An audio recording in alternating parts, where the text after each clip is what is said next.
ever dependable heart and hand which you gave my government and me. Say a word about this fine Englishman whom you're honoring. Modesty. And that.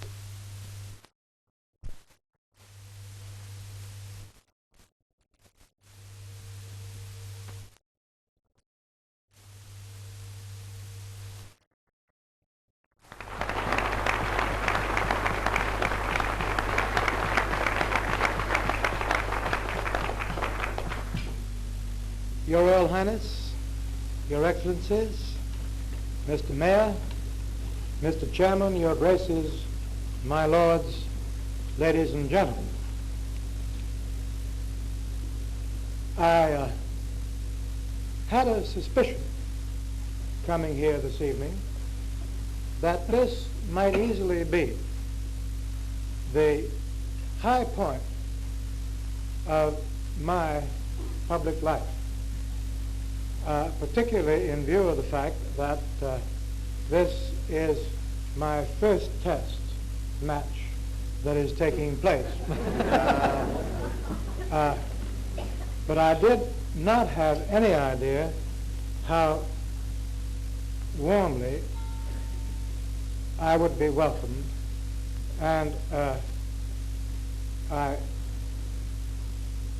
would like to say that I am grateful in that connection to modern science, because the one thing lacking in this great moment for me is that my wife is not here to share with me the welcome that I have had. But I strongly suspect that if the set's working all right, she is hearing it and sharing with me the great honor that you are affording me.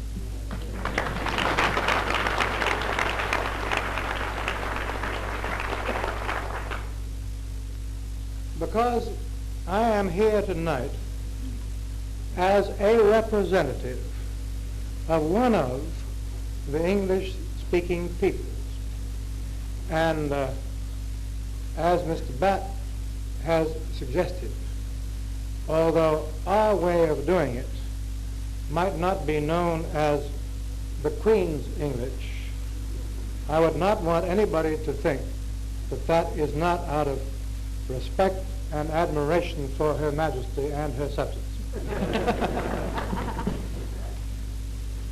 I am here to contribute toward the high purpose of international cooperation to which the English-speaking Union is dedicated. I regard it as a high honor to participate in welcoming Lord Ismay, who has so long and brilliantly guided the growth of the North Atlantic Treaty Organization. The toast tonight is the Atlantic community. To me, among the Atlantic community nations, heartily in the tribute being paid tonight to him and the Lady Ismay. And I desire also to applaud most warmly the English-speaking Union for making this occasion possible, and also for its tireless efforts in promoting mutual understanding between our peoples, not only here and in my country, but throughout the world. And on behalf of my wife and myself, I wish to thank not only this distinguished gathering, but the many others in this country who have overwhelmed us with their kindness and made us feel so very welcome.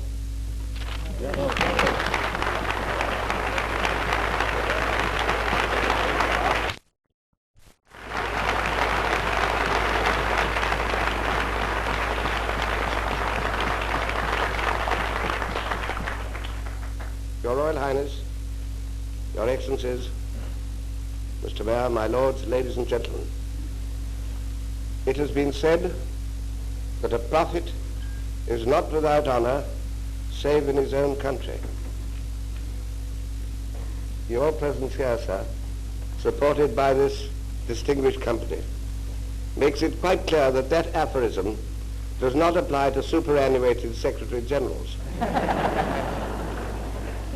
And my cup of gladness and pride has been filled to overflowing by the all too kind things that you have said, sir, and other speakers about me, reinforced as they have been by those wonderful messages from President Ismay, to whom the Atlantic community in general, and I in particular, owe the most tremendous debt. From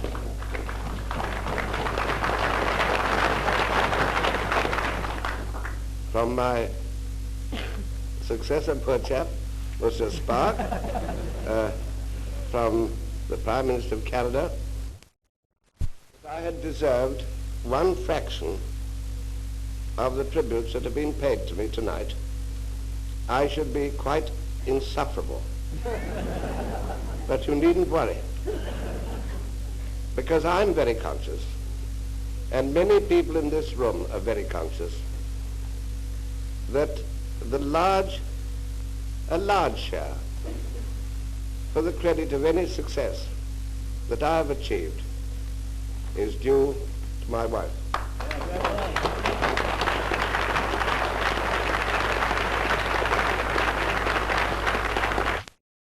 That one. I've known it for a long time. Well, sir, I only said goodbye to Paris 3 weeks ago, but it still already makes me feel homesick to see all these familiar flags around. The flags of the 15 countries which I served for 5 years. But it also makes me happy, because it means that all those countries are represented here, and that I can thank them from the bottom of my heart for their support, their encouragement, their indulgence, and their friendship. I'd always understood that a man couldn't serve two masters. I now know that it's not only a liberal education, but a joy to serve 15. And I can assure you all that although I am now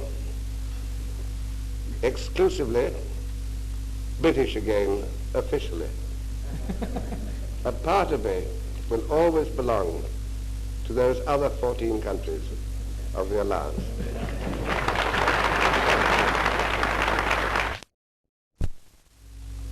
An old retainer has a lot of privileges, and one of them is to speak quite frankly to his masters. So I'm going to leave a parting message. It is called Rules of Conduct for NATO Governments. Rule number 1, I must get them in the right order.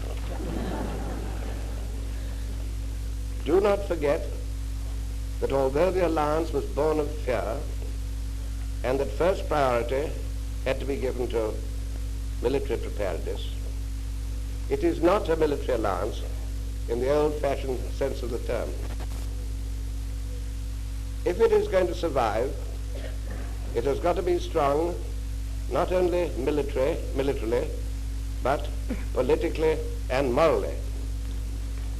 That means that all the partners must consult each other, or at least inform each other, before they take decisions on any matters which affect the alliance as a whole.